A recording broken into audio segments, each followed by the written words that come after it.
Mumbai Indians തങ്ങളുടെ കുതിപ്പ് തുടർന്നുകൊണ്ടിരിക്കുകയാണ്. തുടർച്ചയായ 4 വിജയങ്ങൾ. ആദ്യത്തെ 5 മത്സരങ്ങളിൽ ഒരു വിജയം മാത്രം സ്വന്തമായ ടീം പിന്നീടുള്ള 4 മത്സരങ്ങൾ 4 തുടർച്ചയായി വിജയിച്ചു. ഇതിനു മുമ്പ് അവസാനമായിട്ട് മുംബൈ 4 മത്സരങ്ങളോ അതിലധികമോ തുടർച്ചയായി വിജയിച്ചത് 2020-ലാണ്. ആ സീസണിൽ അവർ കപ്പ് നേടിയിട്ടാണ് പോയിട്ടുള്ളത്. അതുകൊണ്ട് തന്നെ മുംബൈയുടെ ഈ ഒരു തിരിച്ചുവരവ് ഇപ്പോൾ ബാക്കിയുള്ള ടീമുകൾ RCB അതുപോലെ തന്നെ ഡൽഹി ഇവരെ ഉൾപ്പെടെയുള്ള ടീമുകളെ കുറിച്ചൊരു അല്പം ആശങ്ക പകരുന്നതല്ലേ? തീർച്ചയായും മുംബൈനെ പലരും എഴുതി തള്ളിയിരുന്നു. ഈ ആദ്യത്തെ പരാജയങ്ങളോടൊപ്പം കഴിഞ്ഞ സീസണിൽ ഒരു തനിയാവർത്തനമായിരിക്കും ഇത്തവണയും എന്ന് കരുതിയവരേറെയാണ്. പക്ഷേ മുംബൈയുടെ ഒക്കെ കരുത്ത് പറഞ്ഞാൽ ഇത് തന്നെയാണ്. അത്ര നല്ല പ്ലെയേഴ്സ് ഉണ്ട്. ഈ പറഞ്ഞ രോഹിത് ശർമ്മ 2 കളി മാച്ചിലേക്ക് നമുക്കറിയാം അർദ്ധ സെഞ്ചുറി ഫോമിലേക്ക് എത്തുന്നു. ഇമ്പാക്ട് പ്ലെയർ ആയിട്ടാണ് കളത്തിലിറങ്ങുന്നത്. ഒരു മാറ്റി നിർത്തലിൻ്റെ വക്കിൽ നിന്നൊക്കെ വേണമെങ്കിൽ പറയാം. മുഴുവൻ സമയം ഗ്രൗണ്ടിൽ ഇറങ്ങാത്തൊരു താരത്തെ മാറ്റി നിർത്തുന്നില്ല. പക്ഷേ ടീം കൃത്യമായി വിനിയോഗിക്കുകയാണ്. രോഹിത് ശർമ്മയെ ഇമ്പാക്ട് പ്ലെയർ ആയിട്ടായിരുന്നു. അത് അദ്ദേഹം തന്നിൽ നിന്ന് ടീം എന്താണോ പ്രതീക്ഷിക്കുന്നത് തിരിച്ചു കൊടുക്കാൻ വേണ്ടി തുടങ്ങിയിരിക്കുന്നു. അതിൽ തന്നെയാണ് ഈ പറഞ്ഞ 4 മത്സരങ്ങളിൽ ജയിച്ചു പറയുമ്പോൾ 2 മത്സരങ്ങളും രോഹിത് ശർമ്മയാണ് വിജയിപ്പിച്ചതെന്ന് പറയാൻ വേണ്ടി പറ്റും. 2 വലിയ വിക്കറ്റ് മാർജിനിൽ അയച്ചത്. ഇന്നലെ 7 വിക്കറ്റാണ് ഹൈദരാബാദിനെ തോൽപ്പിച്ചത്. അപ്പം ആ ഒരു മാറ്റത്തിലേക്ക് മുംബൈ എത്തിയിട്ടുണ്ട്. മുംബൈയുടെ ഈ വരവ് തീർച്ചയായും ബാംഗ്ലൂരിനെ പോലുള്ള ടീമുകൾക്കാണ് ഇനി നെഞ്ചെടുപ്പിരുന്നത്. കാരണം പോയിന്റ് പട്ടികയിൽ ഒരുപാട് ടീമുകൾ 10 പോയിന്റ് എടുക്കുന്നുണ്ട്. ഇപ്പോൾ നെറ്റ് റൺ റേറ്റിൻ്റെ പേരിലാണ് മുംബൈ 3ാം സ്ഥാനത്തേക്ക് കയറിയിരിക്കുന്നത്. അപ്പം ആ അങ്ങോട്ടോ ഇങ്ങോട്ടോ എന്ന് മനസ്സിലാവാണ്ടിരിക്കുന്ന ടീമുകൾക്കെല്ലാം ഇതൊരു തിരിച്ചടി. ഇപ്പം ഗുജറാത്തും ഡൽഹിയുമാണ് പിന്നെ ഏകദേശം ഒരു റണ്ണിൽ മുന്നിലാണ്, പോയിന്റ് ടേബിളിൽ മുന്നിലെന്ന് പറയാൻ വേണ്ടി പറ്റുന്നതിന് തൊട്ട് പിന്നാലെ ഇപ്പം മുംബൈ എത്തിയിട്ടുണ്ട്. അപ്പം ബാക്കിയുള്ള സ്പോട്ടിലേക്ക് വേണ്ടിയിട്ടുള്ള മറ്റു ടീമുകളെല്ലാം സാധ്യതയുള്ള മറ്റു ടീമുകൾക്കെല്ലാം വേണ്ടി സംശയമായിരിക്കും. ഈ പറയുമ്പോൾ നമുക്ക് ചെന്നൈയിനെയും ഹൈദരാബാദിനെയും മാറ്റി നിർത്താൻ തോന്നുന്നു പ്ലേ ഓഫിലേക്കുള്ള മത്സരത്തിൽ. ബാംഗ്ലൂരുമായിട്ടുള്ള മത്സരം ബാംഗ്ലൂരുള്ള മത്സരത്തിൽ ഒന്ന് നോക്കാൻ വേണ്ടി ഒരു അവസരം കൂടി സഞ്ജുവിൻ്റെ ടീമായിട്ട് ഒരു അവസരം കൂടി കൊടുക്കാം. ഈ രാജസ്ഥാനുള്ള ബാംഗ്ലൂരുമായിട്ട് മത്സരത്തിൽ ജയിച്ചാൽ രാജസ്ഥാനും പ്രതീക്ഷകൾ അവശേഷിക്കുന്നുണ്ട്. അതിൽ തോൽവിയാണെങ്കിൽ രാജസ്ഥാനും ഒഴിവാക്കി പോകും. അതിലിപ്പം ബാംഗ്ലൂരിൻ്റെ അവസ്ഥയും പരിതാപരമൊന്നുമല്ല, കാൽക്കുലേറ്റർ നോക്കേണ്ട അവസ്ഥയാവും. അപ്പം ബാംഗ്ലൂർ ഇന്നത്തെ മത്സരം രാജസ്ഥാനോട് ജയിക്കുകയാണെങ്കിൽ അവർക്ക് വീണ്ടും ഈ റണ്ണിൽ പിന്നെ ഒന്നുകൂടി പങ്കെടുക്കാൻ വേണ്ടി പറ്റുന്ന അവസ്ഥയിലേക്ക് വരും. അപ്പം ഈ ബാക്കിയുള്ള ടീം ഈ പറഞ്ഞ പോലെ തന്നെ ബാക്കി വരുന്ന എല്ലാ ടീമുകളും ഇതിലേക്ക് വരുന്നതാണ്. അപ്പം ഈ മുംബൈനെ അവരൊരു എതിരാളിയായിട്ട് എല്ലാ ടീമും മുംബൈ എന്ന് പറഞ്ഞ എതിരാളി IPL മുംബൈ എന്ന ടീമിന് സ്ഥാനമുണ്ട്. പക്ഷേ ആദ്യത്തെ പ്രകടനം കൊണ്ട് അവരെ ഇത് തള്ളാം, പ്രശ്നമാവില്ല, ഭീഷണിയാവില്ല എന്ന് കരുതിയവർക്ക് തിരിച്ചു വരുവാണ്. അപ്പം നമുക്കറിയാം IPL ഏറ്റവും വലിയൊരു മനോഹാരിത പറഞ്ഞാൽ ഇത് തന്നെയാണ്. ഈ പ്ലേ ഓഫ് കടുക്കുമ്പോൾ ഏത് ടീമാണ് സ്പോട്ട് ഉറപ്പിക്കുക എന്ന് മനസ്സിലാവാത്തൊരു ആകാംക്ഷ നിറഞ്ഞൊരു മത്സരം. ഇങ്ങോട്ടോ ഓരോ മത്സരവും കാൽക്കുലേറ്റർ അടുത്ത് കൂട്ടിയേക്കേണ്ട അവസ്ഥ. മറ്റേ ബാംഗ്ലൂരിൻ്റെ ഒക്കെ അവസ്ഥ പറഞ്ഞാൽ എപ്പോഴും അങ്ങനെയാണ്. നന്നായിട്ട് കളിച്ചാലും നന്നായി കളിച്ചില്ലെങ്കിൽ അവസാനം കാൽക്കുലേറ്റർ നോക്കി മറ്റു ടീമുകളുടെ പ്രകടനം നോക്കിയിരിക്കേണ്ട അവസ്ഥയിലേക്ക് പോകും. ഇപ്പോൾ ഈ സീസണിൽ എല്ലാ ഗ്രൗണ്ടിലും പോയി നന്നായി കളിച്ച ടീം സ്വന്തം ഗ്രൗണ്ടിൽ ഇതുവരെ ജയിക്കുന്ന ടീം ആ ഒരു ബാഡ് ഹിസ്റ്ററിയാണ് ഇപ്പോൾ അവർക്ക് പ്രശ്നമായിരിക്കുന്നത്. അപ്പോൾ അതും കൂടെ മാറ്റിയാൽ ബാംഗ്ലൂരിന് മുന്നോട്ട് പോകാം. പക്ഷേ ഈ മുംബൈയുടെ തിരിച്ചറിവ് ഇവർക്കും തലവേദന സംശയമില്ല. തീർച്ചയായും. ഇപ്പോൾ നമ്മൾ പറയുകയാണെങ്കിൽ സൂര്യകുമാർ യാദവിൻ്റെ ഒരു പ്രകടനം എടുത്തു പറയേണ്ടതാണ്. 19 പന്തിൽ 40 റൺസാണ് സൂര്യകുമാർ യാദവ് നേടിയത്. ഈ സീസണിൽ ഇതുവരെ അതായത് 9 ഇന്നിങ്സുകളിൽ തുടർച്ചയായി 25-ലധികം റൺസ് സൂര്യകുമാർ യാദവ് നേടുന്നുണ്ട്. ഇതിനു മുമ്പ് അല്ലെങ്കിൽ 9 കൂടുതൽ ഒരു തവണ സംഭവിച്ചിട്ടുള്ളത് 10 തവണ റോബിൻ ഉത്തപ്പ കൊൽക്കത്തയ്ക്ക് കളിക്കുന്ന സമയത്ത് അദ്ദേഹം തുടർച്ചയായി 25-ലധികം റൺസ് 10 മത്സരങ്ങളിൽ തുടർച്ചയായി നേടിയിട്ടുണ്ട്. ആ സീസണിൽ കൊൽക്കത്തയും കപ്പടിച്ചിട്ടുണ്ട്. അപ്പൊ ഇങ്ങനെ 2 കണക്കുകൾ വളരെ രസകരമായി തോന്നിയതുകൊണ്ടാണ് ആ കണക്കുകളെ കുറിച്ച് സംസാരിച്ചിട്ട് ഈ ചർച്ച തുടങ്ങാമെന്ന് എനിക്ക് തോന്നിയത്. പിന്നെ രണ്ടാമത്തൊരു ഇതിലേക്ക് പറയുകയാണെങ്കിൽ 300-ൻ്റെയും 350-ൻ്റെയും തള്ളൊക്കെ അത് വെറും തള്ളായിരുന്നു എന്ന് കൃത്യമായി ഒന്നുകൂടി ബോധ്യപ്പെട്ട മത്സരം കൂടിയായിരുന്നു കഴിഞ്ഞ മത്സരം. ഇത്രയും ബാറ്റിങ്ങിന് അനുകൂലമായിട്ടുള്ള അല്ലെങ്കിൽ ഇത്രത്തോളം പ്രതികൂലമല്ലാത്തൊരു സ്ഥലത്ത് ഒരു മൈതാനത്ത് ഹൈദരാബാദ് താരങ്ങളുടെ ഒരു തകർച്ച. ബോൾട്ട് എന്ന് പറയുന്ന ഒരു താരത്തിന്റെ ദീപക് ചഹർ കൃത്യമായി പിന്തുണ കൊടുക്കണം. പിന്നെ ചഹറിന് ഒരു വിക്കറ്റ് നമുക്കറിയാം എങ്ങനെ കിട്ടിയത് എന്നുള്ളത്. അത് സെൽഫ് ഗോൾ എന്ന് പറയാൻ വേണ്ടി പറ്റും. ഇപ്പോ നമുക്ക് അമ്പയർ ഔട്ട് വിളിച്ചാൽ പോലും റിവ്യൂ ചെയ്യാനുള്ള സാഹചര്യം ഉണ്ടായിരിക്കും. അതായത് ഞാൻ പറഞ്ഞു വരുന്നത് ഒരു താരത്തെ അമ്പയർ ഔട്ട് വിളിച്ചു എന്ന് കരുതുക, അങ്ങനെ വിളിച്ചാൽ പോലും റിവ്യൂ ചെയ്യാനുള്ള സാഹചര്യം ഉണ്ടായിരിക്കെ ഇങ്ങനെ ഒരു ഇത് എടുക്കുന്നത് എന്തിന്റെ പേരിലാണെന്നുള്ളത് സോഷ്യൽ മീഡിയയിലെ കമന്റിൽ പറയുന്നത് തന്നെ തന്നെ മുൻ ടീമിനോടുള്ള ഇതൊരു നല്ല കുട്ടി ചമയമുണ്ട്. വീട്ടിൽ നിന്ന് ഇറങ്ങി വന്നൊരു കുട്ടിയാണ്, ഇപ്പം മറ്റൊരു ടീം കൊണ്ട് കളിക്കുകയാണ്. പക്ഷേ ഞാൻ നല്ലൊരു കുട്ടിയാണെന്ന് തെളിയിക്കാൻ വേണ്ടിയിട്ടുള്ള പരിപാടിയാണെന്ന് എനിക്ക് തോന്നുന്നത്. നമ്മളറിയാലോ ആ വിക്കറ്റ് പോയപ്പോൾ തന്നെ ഹാർദിക് പാണ്ഡ്യ വന്ന് അഭിനന്ദിക്കുന്നുണ്ട്. സൂര്യകുമാർ യാദവ് അത്ഭുതത്തോടെ നോക്കുന്നുണ്ട്. എല്ലാ താരങ്ങളും സോഷ്യൽ മീഡിയയിലൊക്കെ ഇഷാൻ കിഷൻ്റെ ഇതിന് അപ്പോൾ തന്നെ അഭിനന്ദിച്ച് പോസ്റ്റുകൾ വരാൻ തുടങ്ങിയിരുന്നു. മികച്ച ഒരു സത്യസന്ധനായ തീരുമാനം, ഔട്ടർ വിളിക്കുന്നതിന് മുമ്പ് ഇറങ്ങിപ്പോകുന്നു, കയറിപ്പോകുന്നു, അപ്പീൽ ചെയ്യേണ്ടി കയറിപ്പോകുന്നു. 5 മിനിറ്റ് ചെയ്യുമ്പോഴേക്ക് ഇവരെന്ത് മണ്ടത്തരം കാണിച്ചതിൽ ചോദ്യം വൈഡ് വിളിക്കാൻ വേണ്ടി പോയി. പിന്നെ ഇങ്ങനെ വരുന്നു, ചോദിക്കുന്നു, പിന്നെ വിളിക്കുന്നത്. എന്താണ് നടക്കുന്നത് മനസ്സിലാവുന്നില്ല. അത് ഇതിനകത്ത് ഇത്രയേ ഉള്ളൂ. ഒരു താരത്തിന് ആ തന്റെ ടീമിനോട് അത്രയും ഒരു ഇതുണ്ടെങ്കിൽ ഇതൊന്നും സ്പോർട്സ്മാൻ സ്പിരിറ്റ് ആയിട്ട് ഒന്നും സ്പോർട്സ്മാൻ സ്പിരിറ്റ് എന്ന രീതിയിലാണ് ഹാർദിക് പാണ്ഡ്യ ഇത് ചെയ്യുന്നത്. പക്ഷെ ഇത് എനിക്ക് തോന്നുന്നത് കൃത്യമായിട്ട് അദ്ദേഹത്തിന്റെ മൈൻഡ് ഔട്ടായി പോയി, ബ്രെയിൻ ഫെയിൽഡ് സംഭവിച്ചു എന്നുള്ളതാണ്. അതായത് ആ ഒരു സമയത്ത് തന്റെ ജേഴ്സി എതിർ ടീം കണ്ടപ്പോൾ പറയാൻ വേണ്ടി അല്ല, അങ്ങനെ നമുക്ക് പറയാൻ പറ്റില്ല കേട്ടോ. കാരണം എന്താണെന്ന് വെച്ചാൽ ഇതിഹാസ താരമായിട്ടുള്ള വിരാട് കോഹ്ലിക്ക് ഇങ്ങനെ സംഭവിച്ചിട്ടുണ്ട്. അത് ശരിക്കും കൃത്യമായിട്ട് എന്താ പറയാ, പകൽ വെളിച്ചം കാണാമായിരുന്നു ബോളിന്റെ ബാറ്റിന്റെ ഇടയിൽ. അതായത് ഒരു പാകിസ്ഥാനെതിരെയുള്ള ഒരു മത്സരത്തിൽ ഒരു 350 ഇന്ത്യനെ കടത്താൻ പറ്റുന്ന ഒരു സാഹചര്യത്തിലാണ് മറ്റേ അന്ന് രോഹിത്തൊക്കെ കിടിലൻ സെഞ്ചുറി നേടിയിട്ടുള്ള ഒരു മത്സരമാണ്. അതായത് ആ മത്സരത്തിൽ 336 ഇന്ത്യയുടെ സ്കോർ കുറയുന്നത്, അത് 48ാമത്തെ ഓവറിൽ കോഹ്ലിക്ക്. പക്ഷെ കോഹ്ലിക്ക് അബദ്ധം, അതെ അതെ. അപ്പൊ അത് നോക്കണമെങ്കിൽ ശരിക്ക് ബോളിന്റെയും എനിക്ക് തോന്നുന്ന ബോളിന്റെയും ബാറ്റിന്റെ ഇടയിൽ വേണമെങ്കിൽ അത്രയും സ്പേസ് ഉണ്ടായിരുന്നു. അപ്പൊ ഇത് സംഭവിക്കാം, ബ്രെയിൻ ഇല്ലെങ്കിൽ അവർക്ക് മൈൻഡ് ഔട്ടായി പോകുന്നത് സംഭവിക്കാം. പക്ഷെ നമ്മള് അന്നത്തെ കാര്യം പറയുന്നത് നമുക്ക് മനസ്സിലാക്കി, നമ്മൾ അത് അന്നേ ചർച്ചയായതാണ്. ഇതിപ്പോ കഴിഞ്ഞ മത്സരത്തിൽ ഇപ്പോ കൃത്യമായിട്ട് ഓരോ ടീമുകളും വിക്കറ്റ് ആണെന്ന് ഉറപ്പാണെങ്കിൽ പോലും നിർണായക ഘട്ടങ്ങളിൽ DRSന് പോകുന്ന ഒരു സമയം, ആ ഒരു സാഹചര്യം ഉണ്ട്. ആ ഒരു സാഹചര്യത്തിലാണ് അമ്പയർ എന്ത് വിളിക്കുന്നു എന്ന് പോലും ശ്രദ്ധിക്കാതെ നോക്കുന്നില്ല. അമ്പയർ വിളിക്കുന്ന നോക്കാൻ വേണ്ടി അപ്പീൽ ചെയ്യുന്നുണ്ടോ? ബോളറും കീപ്പറും അപ്പീൽ ചെയ്യുന്നില്ല. ഇവനാ സൗണ്ടും കേൾക്കില്ല അപ്പീൽ ചെയ്യുന്നത്. ദീവചാർ തിരിഞ്ഞു നടക്കുവാണ്, ബോൾ അടുത്ത പോയിട്ട് വിളിക്കുന്നതോടൊപ്പം തിരിഞ്ഞു നടക്കുമ്പോൾ അമ്പയറിന്റെ ആക്ഷൻ കണ്ടിട്ടാണ് ഇവൻ തിരിഞ്ഞു നോക്കുന്നതും അപ്പീൽ ചെയ്യുന്നതും. അപ്പോൾ ഹാർദിക് പാണ്ഡ്യ ചോദിക്കുന്നത് എന്തുകൊണ്ട് അപ്പീൽ ചെയ്യുന്നില്ല ചോദിക്കുന്നുണ്ട്. കാരണം ഹാർദിക് ഫീൽഡിൽ ചിലപ്പോൾ സൗണ്ട് കേൾക്കുന്നുണ്ടാവില്ല, കാണുന്നുണ്ടാവില്ല. കീപ്പറും ബോളറും അപ്പീൽ ചെയ്യാത്ത എന്താണെന്ന് ഹാർദിക് ഒന്ന് ചോദിക്കുന്നവരോട്. സൂര്യകുമാർ യാദവ് എന്താ സംഭവിച്ചെന്നില്ല അത്ഭുതത്തോടെ നോക്കുന്നുണ്ട്. അപ്പോഴാണ് പറഞ്ഞത് ഔട്ടാണ്, ഇതായിരുന്നു താരം ഇറങ്ങിപ്പോണെന്ന്. അതിനുവേണ്ടിയാണ് ഇവർ അഭിനന്ദിക്കുന്നത്. അത് വലിയൊരു കാര്യമാണ്, ഔട്ടായിട്ട് ഇവരും കാണാൻ ഇറങ്ങിപ്പോ പറഞ്ഞത്. പക്ഷെ അത് മണ്ടത്തരാവുന്നില്ല, ഇത് 5 മിനിറ്റ് അല്ല. നമുക്കിപ്പോ സ്പോർട്സ്മാൻ സ്പിരിറ്റ് എന്ന് പറയുന്നത് ഇപ്പൊ ചില ആളുകളൊക്കെ ഇത്തരം സംഭവങ്ങളൊക്കെ ഇത് ചെയ്യുന്ന ആളുകൾ ഉണ്ടാവുമായിരിക്കും. അതായത് ഇപ്പോ ക്രിക്കറ്റിലെ ഒരു ജെന്റിൽമാൻ ഗെയിമാണ്, ഔട്ടായാല് ഇറങ്ങിപ്പോ അതിനൊക്കെ കൈയടിക്കുന്ന ആളുകളുണ്ടാവും. പക്ഷെ തന്റെ ടീം ഇങ്ങനെ വിക്കറ്റ് നഷ്ടപ്പെട്ട് തകർന്ന് നിൽക്കുന്ന സമയത്ത് അറ്റ്ലീസ്റ്റ് അമ്പയർ ഔട്ട് വിളിക്കുന്നവരെങ്കിലും വെയിറ്റ് ചെയ്യാം.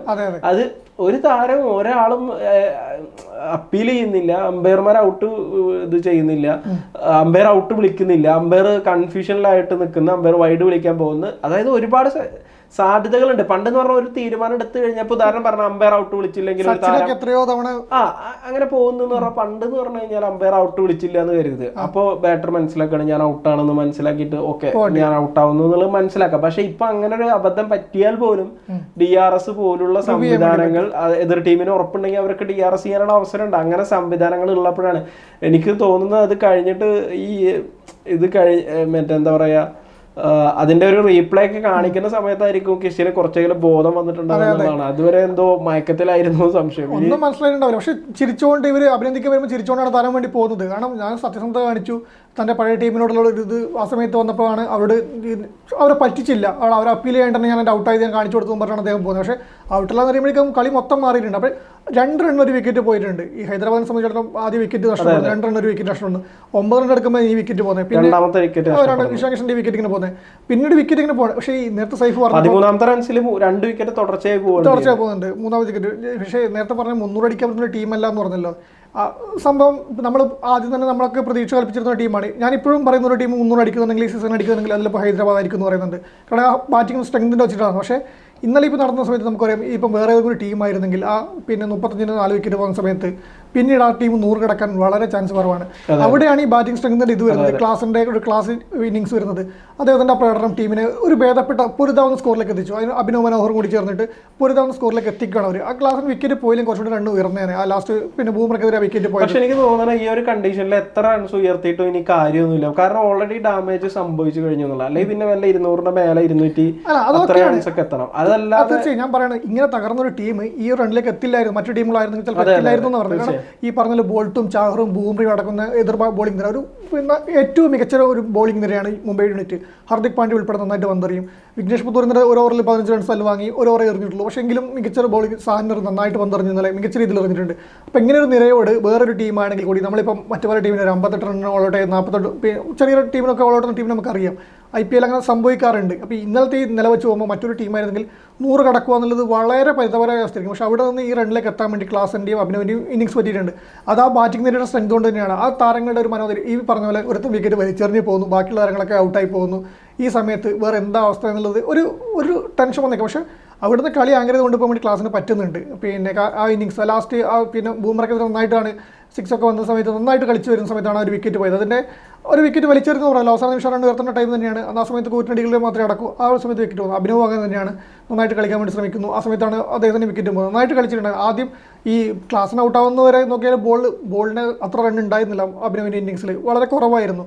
എനിക്ക് തോന്നുന്നു പിന്നെ 25 റൺ ബോളിൽ 20 റൺ, ആ ഒരു 19 റൺ അങ്ങനെ ആ റേഞ്ചിലായിരുന്നു അദ്ദേഹം കളിച്ചുകൊണ്ട്. പിന്നീടാണ് അദ്ദേഹം കളി മാറ്റുന്നതും പിന്നെ റൺ ഉയർത്തുന്നത്. കാരണം റൺസ് പാർട്ട്ണർഷിപ്പ് അവരിത് ചെയ്യുന്നുണ്ട്. എനിക്ക് തോന്നുന്നത് ഈ SRHന്റെ ടോപ്പ് ഓർഡറിന്റെ കാര്യത്തിലേക്ക് നോക്കുകയാണെങ്കിൽ ഹെഡ് 4 പന്തിൽ 0, അഭിഷേക് ശർമ്മ 8 പന്തിൽ 8. പക്ഷെ അങ്ങനെയൊക്കെ ആണെങ്കിൽ അഭിഷേക് ശർമ്മ ഒരു 6 അടിക്കാൻ മറന്നില്ല എന്നുള്ളതാണ്. അതാണ് നമ്മൾ പറഞ്ഞ 300 ടീം അവരുടെ ശൈലി ഇതാണ്. അവർക്ക് ആക്രമിച്ച് കളിക്കാനേ അറിയൂ. അവർക്ക് ആകെ ഒരു ഗെയിമേ ഉള്ളൂ, ആക്രമിച്ച് കളിക്കുക മാത്രം. അതിലേക്കാണ് വന്നത്. ഇപ്പം എന്ന് പറഞ്ഞാൽ അഭിനവിന്റെ ഇന്നിങ്സ് ഇന്നലെ അതിൻ്റെ ഒരു പ്രധാനം പറയേണ്ടത്, വിക്കറ്റ് പോകുമ്പോൾ ക്ലാസ്സിനോട് ഉണ്ടെങ്കിലും അഭിനവിന്റെ വിക്കറ്റും പോയെങ്കിൽ പിന്നീട് അങ്ങോട്ട് വിക്കറ്റ് ഒരു വലിയ സ്കോറൊന്നും വരില്ല, വിക്കറ്റുകൾ തുടർച്ചയായി പോയേക്കാം. അവർ ക്ലാസ്സിന് ഒറ്റയ്ക്ക് അവിടെ നോക്കിക്കേണ്ടി വരും. അപ്പോൾ വിക്കറ്റ് പോയിന്റ് പിടിച്ചുകൊണ്ടാണ് അദ്ദേഹം അത് നന്നായിട്ട് ചെയ്തിട്ടുണ്ട്. സാധാരണ ഹൈദരാബാദിന്റെ ഒരു രീതിയാണെങ്കിൽ അദ്ദേഹം കൂറ്റിനടി ശ്രമിച്ച് വിക്കറ്റ് പോയിട്ട് പുറത്തു കൊണ്ട അവസ്ഥയായിരിക്കും. അത് മാത്രമല്ല, ഇപ്പോൾ ഈ സീസണിലെ ഏറ്റവും മോശമായിട്ടുള്ള ഒരു പവർ പ്ലേ സ്കോറുമായിട്ട് ഈ സ്കോർ മാറിയിട്ടുണ്ട്. 24-4 എന്ന് പറയുന്നത്. നേരത്തെ ചെന്നൈയുടെ 30-3 നേരത്തെ ഏറ്റവും കുറഞ്ഞ പവർ പ്ലേ സ്കോർ. അതിപ്പോൾ SRHന്റെ പേരിലേക്ക് അതൊരു നാണക്കെട്ടിന്റെ ഏറ്റവും മോശം, ഏറ്റവും വെടിക്കെട്ട് പവർ പ്ലേയിൽ നടത്തി. ഇപ്പൊ ആദ്യ മത്സരത്തിലൊക്കെ വെടിക്കെട്ട് കണ്ടപ്പോൾ നമ്മൾ എന്താ 286 റൺസാണ് അവര് നേടിയത് എന്നുള്ളതാണ്. അതെ, ഇനിയിപ്പോ അവർക്ക് കാര്യമായിട്ടൊന്നും ചെയ്യാനില്ല. ഏകദേശം അത്ര മാത്രമേ ഉള്ളൂ. ഇപ്പൊ പ്രത്യേകിച്ച് ഇപ്പൊ ഒരു 6ഓളം ടീമുകൾ, LST വരെയുള്ള ടീമുകൾ പ്ലേ ഓഫ് സാധ്യതകൾ ഉറപ്പിച്ച് നിൽക്കുന്നുണ്ട്. അത് മാത്രമല്ല, അതിന് തൊട്ട് താഴെയുള്ള ടീമുകളും പറയാൻ വേണ്ടി പറ്റും. കൊൽക്കത്ത ഉൾപ്പെടെയുള്ള ടീമുകൾ അങ്ങനെ നിൽക്കുന്നുണ്ട്. അപ്പൊ അതില് ഇവരുടെ പല വിജയങ്ങളെയും ഇനി മുടക്കുന്നതും ഇനിയുള്ളൂ. അത് ഏകദേശം ഉറപ്പായിട്ടുണ്ട്. പിന്നെ മുംബൈയുടെ ഒരു കാര്യമാണ്. മുംബൈ 3-ാം സ്ഥാനത്തേക്ക് പോയിന്റ് പട്ടികയിൽ എത്തിയിട്ടുണ്ട്. എനിക്ക് തോന്നുന്നു RCBനെയാണ് പിന്തള്ളിയിട്ടുള്ളത്. RCB ഒരു മത്സരം കുറവാണ് കളിച്ചിട്ടുള്ളൂ. പക്ഷേ ഇന്നത്തെ രാജസ്ഥാനെതിരെയുള്ള മത്സരം RCBക്ക് വളരെ നിർണായകമാകും. കാരണം ആ ഒരു മത്സരത്തിൽ കൂടി പരാജയപ്പെട്ട് കഴിഞ്ഞാൽ റൺ റേറ്റിന്റെ കാര്യത്തിലും പോയിന്റ് പട്ടികയിൽ റൺ റേറ്റ് ഓൾറെഡി മുംബൈനേക്കാൾ കുറവാണ്. അപ്പൊ മുംബൈ ഇപ്പോൾ നടത്തുന്ന ഒരു ഇത് എന്ന് പറഞ്ഞു കഴിഞ്ഞാൽ അവരുടെ ടോപ്പ് ബോളർമാർ മികച്ച രീതിയിൽ പന്തെറിയുന്നുണ്ട്. ബൂമർ വന്നപ്പോൾ നമ്മൾ അന്ന് പറഞ്ഞു, ബൂമർ വന്നപ്പം ബൂമർ എത്രത്തോളം സംഭാവന ചെയ്യുന്നുള്ളൂ. പക്ഷെ ബൂമർ വന്നപ്പോൾ ബോളിംഗ് ഒരു ശക്തി കൂടിയിട്ടുണ്ട്. അതിന്റെ ഇമ്പാക്ട് മൊത്തത്തിൽ വരുന്നുണ്ട്. തീർച്ചയായും ബാക്കിയുള്ള ആളുകൾ കുറച്ചും കൂടി ഒരു പെർഫോമൻസ് വരുന്നുണ്ട്. ഇപ്പൊ വിഘ്നേഷിന് ഇന്നലത്തെ കളി അത് സംഭവിക്കും. അങ്ങനെയുള്ള മത്സരങ്ങളെല്ലാം വരും എന്നുള്ളതാണ്. പിന്നെ ഞാൻ പറഞ്ഞ ഈ മത്സരവും അവര് 26 പന്ത് ബാക്കി നിർത്തിയിട്ടാണ് വിജയിക്കുന്നത് എന്നുള്ളതാണ്. അതായത് കൃത്യമായിട്ടുള്ള പ്ലാനിങ്ങോട് കൂടി കളിക്കുന്ന, കൃത്യമായിട്ടുള്ള അത് സൺറൈസേഴ്സ് ഹൈദരാബാദിന്റെ ബാറ്റിംഗ് കണ്ടിട്ട് ഈ പിച്ച് എന്തോ ബാറ്റിംഗ് എന്തോ വലിയ ബുദ്ധിമുട്ടുള്ള പിച്ചാണെന്നുണ്ട്. പക്ഷെ സെക്കൻഡ് ഇന്നിങ്സിൽ സ്വാഭാവികമായിട്ടും ഡ്യൂ ഒരു ഫാക്ടറാണ്. അത് മുംബൈനെ സഹായിക്കുന്നുണ്ട്. പിന്നെ രോഹിത് ശർമ്മയുടെ ഇന്നിങ്സ് അതൊരു മികച്ച ഇന്നിങ്സ് തന്നെയാണ്. നമ്മൾ രോഹിത്തിന്റെ പ്രതാപകാലം എന്നൊക്കെ പറയാനുണ്ടായിരുന്നു. പക്ഷെ രോഹിത്തിന്റെ പ്രതാപകാലത്തിൽ നിന്നും ഒരു മാറ്റവും പറ്റില്ല. ഷോട്ടുകളൊക്കെ വരുന്നത് പഴയ പോലെ തന്നെ. പക്ഷെ പണ്ടത്തെ പോലെ എല്ലാ പന്തുകളും ആക്രമിച്ച് കളിക്കുക എന്നുള്ളൊരു ശൈലി അത് എല്ലാ കാലത്തും അങ്ങനെയല്ല. അങ്ങനെ ഒരു രോഹിത്തിനല്ല കാണുന്നത്. ക്രീസിൽ നിലയുറപ്പിക്കുക, മോശം പന്തുകൾ, തൻ്റെ കംഫർട്ട് സോണിൽ കിട്ടുന്ന പന്തുകളെ പിന്നെ ഹിറ്റ് ചെയ്യുക. അതാണ് ഇപ്പം രോഹിത്തിൻ്റെ ഒരു ഇത് കാണുന്നത്. രോഹിത്തെ കളി റീഡ് ചെയ്യുന്നുണ്ട്. ഇപ്പോഴത്തെ ടീമിന് ഞാൻ കൊടുക്കേണ്ടത് ഇതാണ്. ഇപ്പോൾ ഞാൻ ഒരു അവസാന ഘട്ടത്തിൽ നിന്ന് വേണമെങ്കിൽ പറയാം. T20 ഇൻ്റർനാഷണൽ വിരമിച്ച് കഴിഞ്ഞു. IPL ഒക്കെ വരുമ്പം ഇനി എങ്ങോട്ടാണ് പോകുന്നുള്ളതിൽ എത്ര ആൾ ഇപ്പോൾ ഈ പറഞ്ഞ കഴിഞ്ഞ 2 ഇന്നിങ്സുകളിൽ അദ്ദേഹം തിളങ്ങിയിട്ടില്ലെങ്കിൽ IPL ചിലപ്പം രോഹിത്തിന് അവസാന ഇന്നിങ്സ് ആയിരിക്കും, സീസൺ ആയിരിക്കും ഒക്കെ സംശയങ്ങളൊക്കെ അത് ഉന്നയിച്ചിരുന്നു. കാരണം ഒരു ബാധ്യതയായി പോകുന്നോ എന്നൊക്കെ ചോദിച്ചിരുന്നു. ആദ്യ മത്സരം ഇമ്പാക്ട് പ്ലെയർ ആയിട്ട് ഇറങ്ങുന്ന സമയത്തൊക്കെ. പക്ഷേ താൻ ബാധ്യതയല്ലെന്നോ താൻ ഒരു അസറ്റാണെന്നോ അദ്ദേഹം വീണ്ടും തെളിയിക്കുകയാണ്. അദ്ദേഹം ഓരോ മത്സരങ്ങളിലും നേടുന്ന റൺസ് കൂട്ടി വന്നിട്ടാണ് കഴിഞ്ഞ മത്സരത്തിൽ 76 റൺസ് നേടുന്നത്. ഈ മത്സരത്തിൽ 70 റൺസും എടുക്കുന്നുണ്ട്. അത് മാത്രമല്ല, ഇപ്പോൾ SRHന്റെ ഇതിനകത്ത് വേറൊരു സംഭവം കൂടി സംഭവിച്ചിട്ടുണ്ട്. മുഹമ്മദ് ഷമീനെ മാറ്റി നിർത്തിയിട്ട് ഉന്നത് ഘട്ടനെ വീണ്ടും ഇറക്കുന്ന ഒരു സാഹചര്യം കൂടി ഉണ്ടായിരുന്നു. അതായത് ഷമിയുടെ ഒരു പ്രകടനം അത്ര പ്രതീക്ഷിച്ച പോലെ വരുന്നില്ല എന്നുള്ള ഒരു കാരണം കൊണ്ടായിരിക്കാം അങ്ങനെ ഒരു തീരുമാനം എടുക്കുന്നത്. ഉന്നത് ഘട്ട ഫസ്റ്റ് തന്നെ മുംബൈയുടെ വിക്കറ്റ് വീഴ്ത്തിയിട്ട് വിക്കറ്റ് ഒക്കെ എടുക്കുന്നുണ്ട്. പക്ഷെ അതായത് ആ റൺസ് പോരായിരുന്നു. അത് നമ്മൾ നേരത്തെ പറഞ്ഞ പോലെ SRHന്റെ ഏറ്റവും മോശം ഡിപ്പാർട്ട്മെന്റ് എന്ന് പറയുന്നത് ബോളിംഗ് ആണ്. അതായത് അവരെ കമ്പയർ ചെയ്യുന്ന സമയത്ത് ഇപ്പൊ ബാറ്റിംഗ് കൂടി ഇങ്ങനെ ആയതാണ് അവരെ സംബന്ധിച്ച് ഏറ്റവും ജയിക്കാൻ പറ്റുന്നുണ്ട്. എന്തായാലും മുംബൈ കരുത്തോടു കൂടി മുന്നേറുകയാണ്.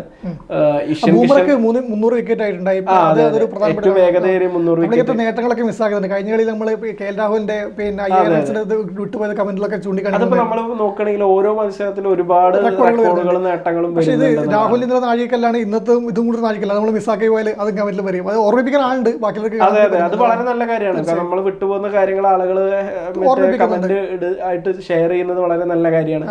എന്തായാലും മുംബൈനെ സംബന്ധിച്ച് അവര് കരുത്തോട് കൂടിയിട്ട് മുന്നേറിക്കൊണ്ടിരിക്കുകയാണ്. ഈ ഒരു ഇത്തരം സാഹചര്യങ്ങളിൽ, അതായത് തുടക്കത്തിൽ മോശം പ്രകടനം നടത്തിയിട്ട് ശക്തമായി തിരിച്ചു വന്ന് കപ്പ് നേടിയിട്ടുള്ള ചരിത്രം അവർക്കുണ്ട്. ഇപ്പൊ നമ്മൾ 2 കണക്ക് നേരത്തെ ആദ്യം പറഞ്ഞു, ഈ ഇത് തുടങ്ങുന്നതിന് മുമ്പ്, ചർച്ച തുടങ്ങുന്നതിന് മുമ്പ് നമ്മൾ പറഞ്ഞു തുടർച്ചയായി 4 വിജയങ്ങളോ അതിലധികമോ വിജയങ്ങളോ അവർ നേടിയത് 2020 അവസാനമായിട്ട്. ആ സീസണിൽ അവർ കപ്പടിച്ചിട്ടുണ്ട് എന്നുള്ളത്. അപ്പൊ അങ്ങനെ മാത്രമല്ല, അതിന്റെ ഒപ്പം തന്നെ ഇഷൻ കിഷന്റെ മണ്ടത്തരം ഒരുപാട് കാര്യം ചർച്ചയാകും. അത് വലിയ രീതിയിൽ ചർച്ചയാകും. അത് ആരാധകരെടുത്തിട്ട് പറയുന്നത് വളരെ മോശമായ രീതിയിലാണ് തന്റെ പഴയ ടീമിനെതിരെ. ഇത് മാത്രമല്ല, IPL-മായി ബന്ധപ്പെട്ട് പല സംശയങ്ങൾക്കും വഴിവെക്കും. അമ്പയർക്ക് പോലും ഒരു അദ്ദേഹത്തിന് ഒരു കാര്യം ചെയ്യായിരുന്നു, വൈഡ് വിളിച്ച് വൈഡിൽ ഉറച്ചു വെക്കായിരുന്നു. അത് പക്ഷെ വേറൊരു കാര്യം കേട്ടോ, ബാറ്റർമാര് കയറിപ്പോയി കഴിഞ്ഞാൽ ഔട്ട് വിളിക്കില്ലാതെ വേറെ വഴിയൊന്നുമില്ല എന്നുള്ളത് അങ്ങനെയാണ് പലരും പറയുന്നുണ്ട്. ഇവൻ ഇറങ്ങിപ്പോയി, ക്രീസിൽ ഇറങ്ങി നടക്കുമല്ലേ, പിന്നെ ഓടിപ്പോയിട്ട് നിൽക്കുന്ന ഔട്ടല്ല, നമുക്ക് റീപ്ലേ നോക്കാമെന്ന് പറയേണ്ട ആവശ്യമൊന്നുമില്ല. ഇല്ല, അതെ. പക്ഷെ ശരിക്കും പറഞ്ഞു കഴിഞ്ഞാൽ ഔട്ട് ആകുന്നത് പോലും DRS-ലൂടെ തിരിച്ചു പിടിക്കേണ്ട ഒരു സാഹചര്യത്തിലാണ് കിഷൻ ഇത് ചെയ്തത്. അത്ര നല്ല പ്രകടനം അല്ല നടത്തുന്നത് എന്നുള്ളതും കൂടിയാണ്. ഇപ്പോ ഫസ്റ്റ് ഒരു സെഞ്ചുറി നേടിയതിനു ശേഷം പിന്നീട് അത്ര നല്ല പ്രകടനമല്ല, പിന്നീട് ഒരു മത്സരത്തിലും തിളങ്ങാൻ പറ്റിയിട്ടില്ല. ആ ഒരു സാഹചര്യത്തിലാണ് കിട്ടിയ അവസരങ്ങൾ തന്റെ പഴയ ടീമിനെതിരെ ഒരു ആവേശകരമായ പ്രകടനം നടത്താൻ കിട്ടിയ സാഹചര്യം. ആ സമയത്ത് ടീമിനെയൊക്കെ ഒരു രക്ഷകനായി മാറുകയൊക്കെ ചെയ്തു കഴിഞ്ഞാൽ ഭയങ്കര അവിടെയാണ് ഔട്ട് ആവാതെ നല്ല കുട്ടി ചമയാൻ നോക്കിയിട്ട് മണ്ടത്താൻ കാണിച്ചു പോയ അവസ്ഥയാണ്. ഇത് നല്ല കുട്ടി ഇങ്ങനെയൊക്കെ നല്ല കുട്ടി ആകണമെന്നുള്ളതും കൂടി ഉണ്ട്. കളി മത്സരമാകുമ്പോ അതിനകത്തുള്ള കാര്യങ്ങളും അതിൽ ഔട്ടായിട്ട് ഔട്ടായിട്ടാണെങ്കിൽ നമുക്ക് മനസ്സിലാക്കാം. ഇത് നോക്ക്, ഇതിപ്പോ നേരെ തിരിച്ചാവും. അതായത് എഡ്ജ് ശരിക്കും ഉണ്ടായിരുന്നു എന്ന് വിചാരിക്കേ, എങ്കിൽ മുംബൈ ഇത് ചെയ്യാതെ പുള്ളി കയറി പോയിട്ടെങ്കിൽ പുള്ളിയുടെ സ്പോർട്സ്മാൻ സ്പിരിറ്റിനെ നമ്മൾ കൈയടിക്കും. അതെ, കൈയടിക്കും. ഇത് ഒരു ഉറപ്പ് ഇല്ല, എന്താണ് ഉദ്ദേശിച്ചെന്ന് അറിയില്ല. ഇനി പുള്ളി വേറെ എന്തെങ്കിലും ശബ്ദം കേട്ടിട്ടാണോ പറയാൻ പറ്റില്ല. എന്തായാലും അത് ഇഷൻ കിഷൻ തന്നെ തുറന്നു പറയേണ്ട കാര്യമാണ്. എന്തായാലും നമുക്ക് മുംബൈയുടെ ഒരു തിരിച്ചുവരവ് കാണാൻ പറ്റിയിട്ടുണ്ട്. ഇനിയും മികച്ച മത്സരങ്ങൾ IPL-ൽ നമുക്ക് കാണാൻ കഴിയട്ടെ എന്ന് പ്രതീക്ഷിക്കാം.